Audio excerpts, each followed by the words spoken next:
It's like I never even left. We're in 3.6, Piecewise Function, and we might check out a little toolkit if there's some time, just sort of an activity that might help you put some things together. So before we go, I'd like you to try this out. Here's the following function: find the value of k such that the equation has imaginary roots. Pause me and try that. Okay, so if the function has imaginary roots, it means that it's quadratic, the parabola doesn't touch the x-axis, right? So the k value is always like this intersection point. So we're trying to find the intersection point such that right at the spot where this doesn't touch the x-axis anymore. That sounds like a discriminant problem to me. Indiscriminately use it. So here, b squared minus 4ac is the discriminant, and if this has imaginary roots, I want it to be less than 0. Not equal to 0, because equal to 0 would touch down just once and have two equal roots, right? One root, but two equal roots. So here's our a, here's our b, and here's our c value. So let's put in, there's b minus 4 times a times c, and I want that to be less than 0. This is 4, minus 12k is less than 0, and then we can solve by adding 12 to both sides. So 12k, and then divide by 12, so k has to be 4 over 12 is 1/3. K's got to be less than 1/3. Cool. Just a note, if you solve this a different way, I know you'd get here, but if you subtracted 4 from both sides, first, it's fine, but you have to be really careful that when you divide by -12, these cancel out, that's fine, but you are left with k is less than 1/3. And sorry, k is less than 1/3. This should have been k has to be greater than 1/3. This one works. This one is false because we forgot to flip the sign. You divided by a negative, and so this sign has to flip over. Not quite. You know what I mean? Like that. Right? It's because of this idea, right? 2 is less than 3. If you multiply by 2, 4 is less than 6. Yeah, that's fine, but that's still true. But if we multiply by negatives, is -4 less than -6? Nah, because -6 is here on the number line, and -4 is there on the number line. So that's false. So we have to flip the sign if we're multiplying or dividing by a negative. Just be careful with that. Cool. All right. Stop running. I love you.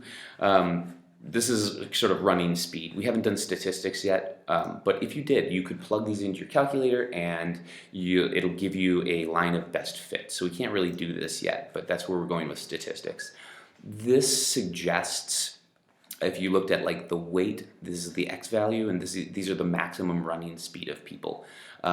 These data points, if you graphed them, were like here, like that. The problem is that is a piece, and if we extrapolate it, extrapolating is statistical death. You don't want to do it, which means we approximate outside of our data set. It stops making sense. It means that like this is like how much somebody weighs and how fast they can run. And if we only have a little data set there, it means that like if we kept following this, it would look like at some point, at some mass, your maximum speed would be 0, which maybe makes sense. After some point, like you can't move anymore, maybe. But it also means that like at some point, if you have 0 mass, you're really fast. So like my daughter, who's 2, has a very small mass down here. It would mean that she's very much faster than me, and I have a high mass, but I'm much faster than her. So at some point this breaks down, and one equation can't completely describe what's happening. So probably it's something more like this, right? And then at some point it turns around and does this. And so we need two pieces to describe data sometimes. This is like up to a certain point, and then up to a certain point it behaves like that, right? Same thing with if you were describing like bacterial growth or something. If you talked about there's a population boom, this doesn't go on forever. At some point, the populations taper off, right? And so this part is going to be an exponential curve, and this part might be something else, a log curve or a linear curve, like, whatever, 2x plus 3. And we need two pieces to describe things. So those are called piecewise functions, right? Where you have one or more function describing the situation. Depending on what the situation is, you might need two functions or more functions. It doesn't really matter. But this is an example of a piecewise function. The function does this, and then at this point it stops, and there's no other function until here and here, and then it's linear, and then it goes downhill, right? It's broken up into pieces, yeah? Here's another piecewise function, right? It's flat. Maybe like this one, this one's kind of hard to describe, like what it could be, but maybe this is distance from home over time. So you're 3 kilometers from home sitting in a cafe with your friend, and then you forget your keys and you walk back towards home, right, for a while. Before you get home, you realize that they're in your pocket. You haven't gotten all the way to home. So then you quickly run back. This is a run because it's a different sort of curve. But your friend has gone, so you have to go to a different cafe to meet your other friend that's farther away, and then you sit there for a while, right? So there's different pieces of this. We can't just describe it with one equation.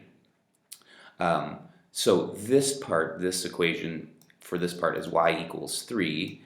This part is y equals 8. This part, making stuff up, is y equals 15 minus 6x, right? Because it would like start at 15 and it would go down 6 and over 1, down 6 and over 1, making stuff up. And this part is whatever, x squared plus negative 3, right? Because it would do this, just making stuff up.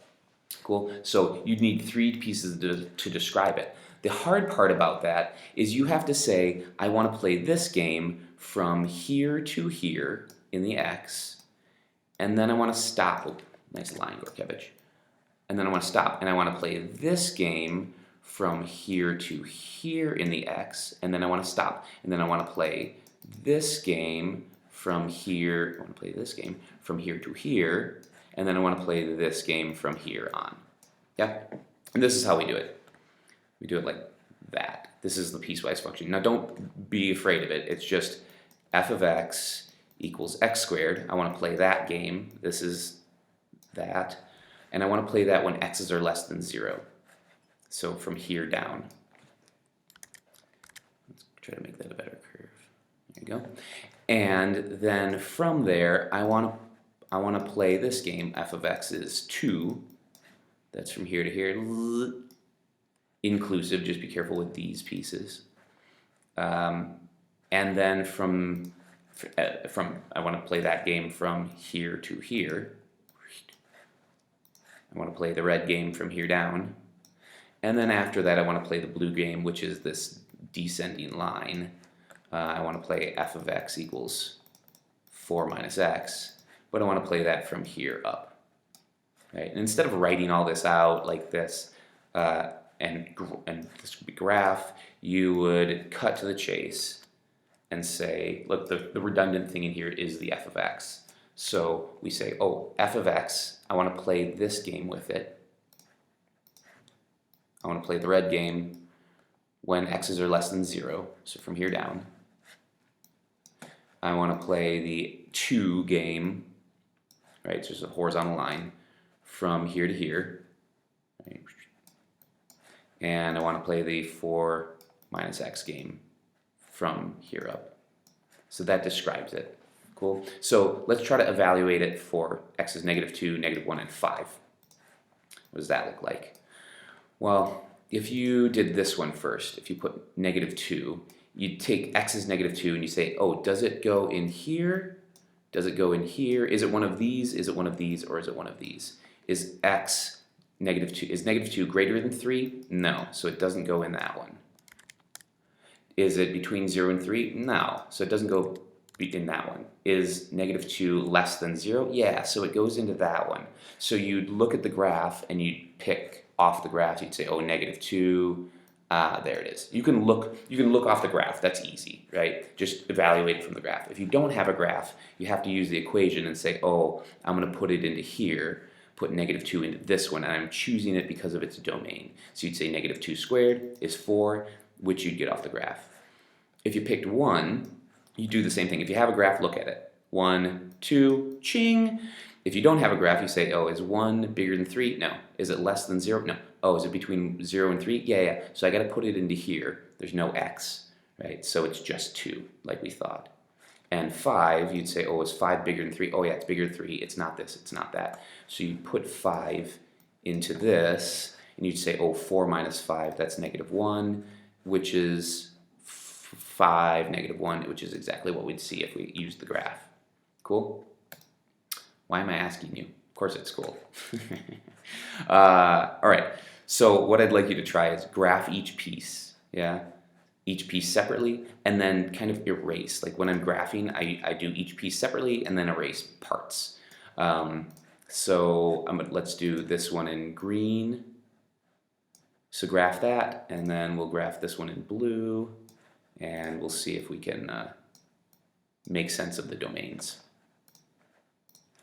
Okay, so this is +3, and then rise 1, run 2, 3, 4. So it looks like that, and I'm going to draw a line like that, and then I'm going to think about the domain. I want that to happen if x is less than 0. So I want the line from 0 down, so I don't want this upper part.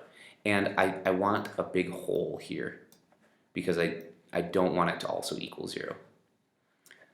We're going to do the same thing with this. You say -2 plus 3, so here's 3. Oh, that was kind of lame. And then I want to go down to and over 1. So there's my line, but again, I want it only when x's are bigger than 0. So I don't want this stuff. Yeah. Now, it's nice that these overlap and the 3's are in the same spot, but math gods are not always kind to you like that. What types of functions are these? These are linear. Cool. Okay. So if we had that guy, we try to graph it. There's a lot of ways to graph. You could make a table of values for each interval. You could graph at each interval and then connect where you see fit. So one way to do it is with this graph and say, oh, here's some values from 0 down. Here's the values that I want between 0 and 4. Here's the values that I want above 4, so 4, 5, 6. And then you can throw a graph together that way. Yeah. You could also run it. You could also run it just by hand, like we were doing before. I want my normal graph. There it is. Ran away. Okay. So you could graph it like this. This is x squared minus 3. So you graph this part, this is x squared minus 3, and you'd say I want that to happen when x's are less than 0. So I want just this part. I want 1/2 x minus 3, so it starts at -3 and rises 1 and runs 2.